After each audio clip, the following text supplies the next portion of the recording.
Look at all that beautiful yarn behind you, Sarah. It's so good to see you. Good to see you too. Yeah. Too long. Yeah, it has been too long. So welcome to Virtual Lambtown. Thank you so much for joining us again this year. Really appreciate it.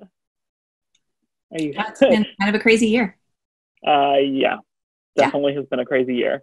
For those of you who were able to join us last year, Sarah and I were right next to each other on the vendor hall floor, and Sarah shared a booth with Chase of the Black Squirrel. So we got to have fun last year being neighbors. That was a lot of fun. But that was your first year last year, correct? It was. Yeah, it was my first year doing Lambtown last year. That's awesome. And actually, it was my first live show that I had done. I hadn't realized that. I did not realize that. Yeah. Well, I'm glad you decided to join us again, even in this virtual format. Absolutely. Yeah. It's kind of odd to get used to, but we're working on it. Yeah. So we're in the office portion of my studio, and then there's another room behind that is actually the dye room, which is absolute disaster right now because I'm working on a big wholesale order. So we're not going back there. Okay. I feel you on that one. Yeah. So do you want to tell us first about your changeover from the dye project to Sea Change? I would love to. So the dye project, I started it as literally a project. It was going to be an ongoing learning experience. It was always going to evolve, and then I've been in business for 4 years this month. And congratulations. Thank you. And really over that time managed to find my way to where I want my company to go, my business to go, and what I want it to stand for. And as most of you know, I live in Santa Cruz. I live about half a mile from the beach. And we spend a lot of time at the ocean. We spend a lot of time down in Monterey in the tide pools. We already were homeschoolers. So we've always, especially now, everybody's doing kind of their homeschooling thing, but we've always done a lot of time, doing science at the beach and so forth. So it's a big part of our life. And so that's part of why I wanted to change it. I wanted to have kind of more of an ocean seashore kind of theme to my yarn, because the yarn colors and the bases all have that theme already. And then also with everything that's happened this year with the Black Lives Matter movement, with the pandemic, with everything, it became really important to me to focus energy on making real change in our society and finding ways in which I could do that. And for me, the best way to do that is that I donate $3 of each skein of yarn to organizations that support the kind of change that I'm looking for. The last project that I did with Nerdbird Makery, I donated money to the Center for Constitutional Rights. I really want to focus on systemic changes that are going to matter for a long period of time. I also do donate money to more short-term causes. I'm about to start donating money toward supporting fire victims and also toward climate change support. So we'll have both that systemic change and short-term support for people who have suffered so many losses this year. That's wonderful. So that's the reason for the change. Oh, wonderful. Yeah. And I'm really focusing going forward with my yarns on having them be very sustainable. All of my yarns have always been non-superwash. Right. And a lot of that is because of the ecological impacts of superwashing. Sure. And then also I have started a partnership with Lonnie from Lonnie's Lana, using her yarn for a lot of my work. My Seacliff base, as well as my intertidal bases, are from Lonnie. And I really have enjoyed, I love her Rambouillet yarn and love working with it. This, if I can, let me pull it out. I'm still working on it. This sweater right here that I'm working on is made with the fingering weight. Oh, that's gorgeous. And it's just beautiful to work with. It's so light and lofty. And so it's going to be this lovely, warm sweater without being heavy.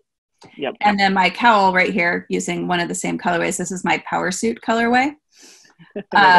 Is done in what's called the High Tide marled yarn. So it's a black and white marled yarn. It's gorgeous. Thank you. Yeah. I'm super excited about it. I can't wait to see these in person too. They're really, really nice.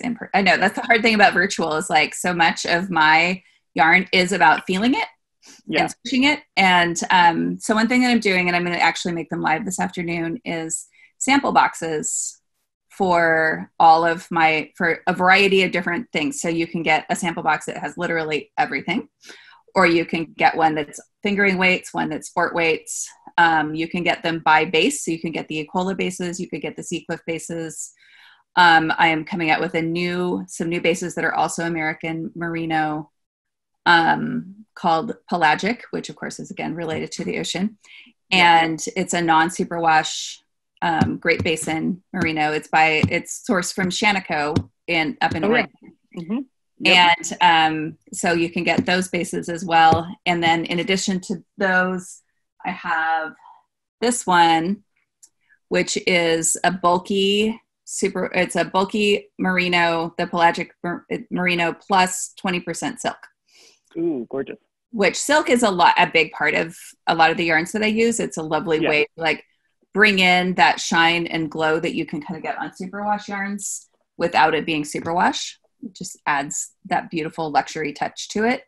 And so I was really excited to find some American Merino that also had the silk involved too. So one of our attendees was asking if you could talk a little bit more about the superwash versus non-superwash and sort of what you feel the impact in terms of sort of the environment are by making that choice to focus on the non-superwash. For me, focusing on non-superwash is really about staying true to the genuine wool fiber. Mm-hmm. When you superwash a yarn, you're removing a lot of the properties of wool. You're either removing or coating all the little scales that are on the fiber. So by doing that, you remove its ability to really like bond as a fabric. You're also, as I'm sure lots of people know from sad experience, if you knit a sweater out of it, if it's like your gauge is a little loose, it's going to like droop down to your knees by the end of the day. But also until really recently with a new kind of eco wash type program that they're doing, the processes that were used for superwashing were so ecologically difficult or like bad for the environment, like because they were chemically based or they were heat based. They were things that weren't even done in the United States because it wasn't like it couldn't pass EPA standards. So they have more recently come up with ways to do it that are better. But for me, I still really value the inherent like qualities of wool. And I feel like I lose those with superwash. Absolutely. You know, you're preaching to the choir here. So absolutely. I'm all in support. I will say that I'm considering bringing on one of those eco wash bases in sock yarn. Yeah. Because it's American. I found like an American wool that uses it. Yeah. That I actually like. So, right. That's the key part, right? Right. Because like now I have like a 1-year-old grandson and I'm about to have it. In March, my daughter's going to have another baby. That's and exciting. I'm like, she won't wash things by hand. So I'm like, well, I need something super wash. Yeah. That is kind of a superwash, obviously. So I'm like, it's going to be my grandbaby yarn. But I'll let other people have it too. Yeah. That's so generous of you, Sarah. That's really wonderful. And so where do you draw inspiration? I mean, I know that obviously, you know, your living on the coast probably provides a lot of this, but in terms of your colors and your dyeing techniques, where do you draw inspiration? A lot of it is from the coast, also from the time that we spend up in the redwoods. Yeah. And also living in Santa Cruz, we have tons of just like incredible public art and murals and brightly colored buildings. And so a lot of it's kind of drawn from what I see, you know, just out and about. Sometimes, you know, I'll do projects that are like, I did a project that was based on a Wes Anderson movie that still hasn't come out called The French Dispatch, just because I saw the poster and was like, oh, those colors, that's like totally my jam. And so I did a set of colors based on that. Yeah, that was an incredible color palette that you did for that one. Really fun. And so I love doing something like that where it's thematic. I also recently did a project with Tao from Nerdbird Makery that included this color that was that went with her Vote t-shirts. Mm-hmm. And so I did the light blue, the gray, and the purple that she had. So it was a light blue shirt and then a gray and purple shirt. And so I did those 3 colors and we worked together on that project, which was great. That's so fun.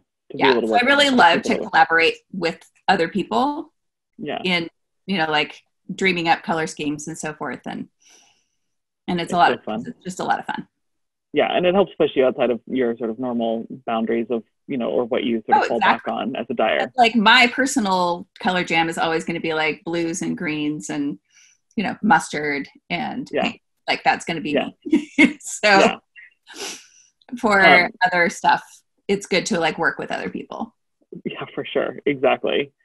And so, obviously you clearly are a knitter as well. What's your favorite thing to knit? Sweaters. Sweaters are my favorite thing to knit. And hats. I got both a sweater and a hat going at the same time.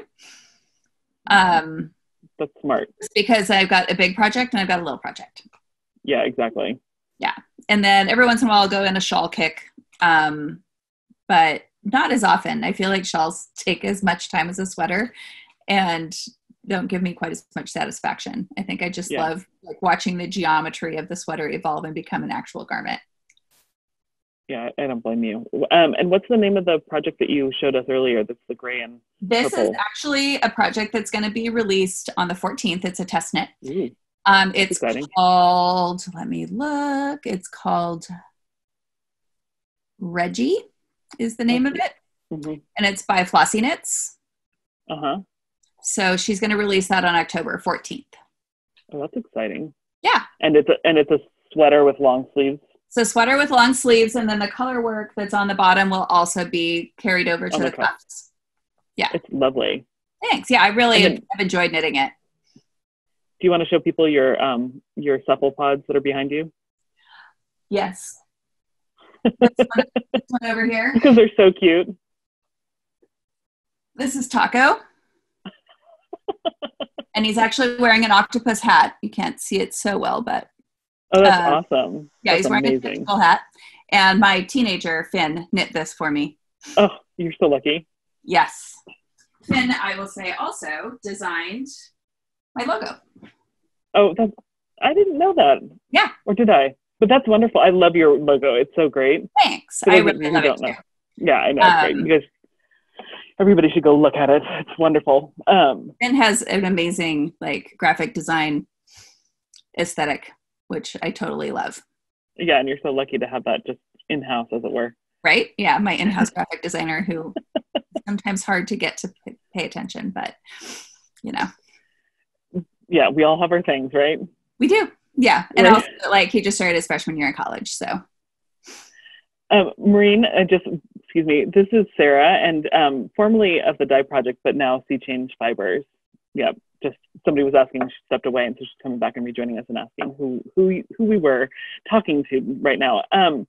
And so do you have anything coming up that you want to share with us and make sure we know about?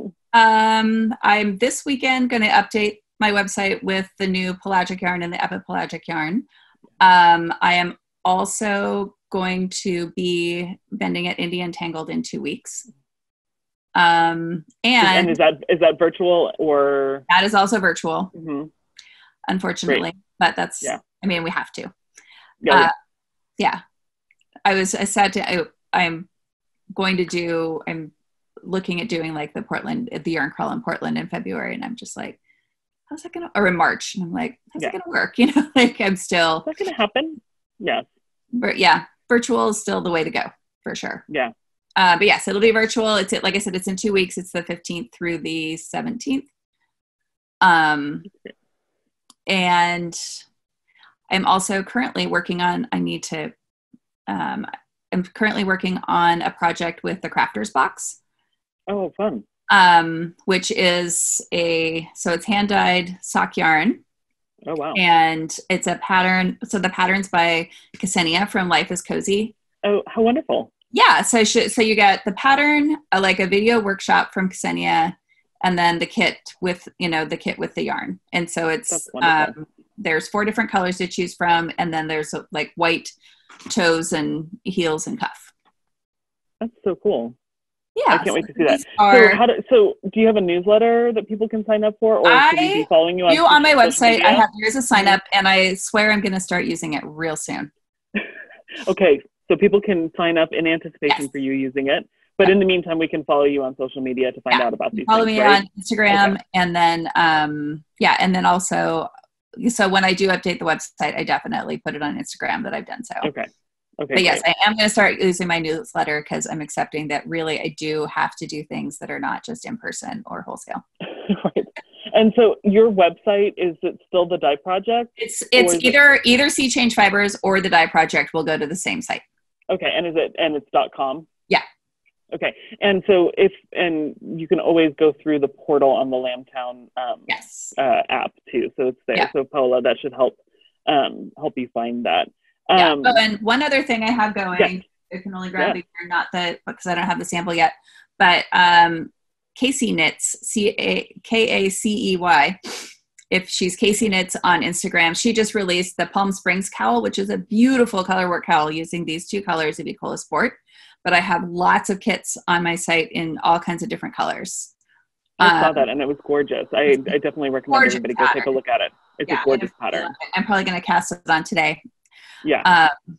So I have lots of those, and the 2 skeins of yarn will actually make 2 cowls. You can just reverse the pattern, so you can do like mirror images of each other, and it's so you can make one for yourself and one for a gift, or you could split it with a friend, or have them both for yourself.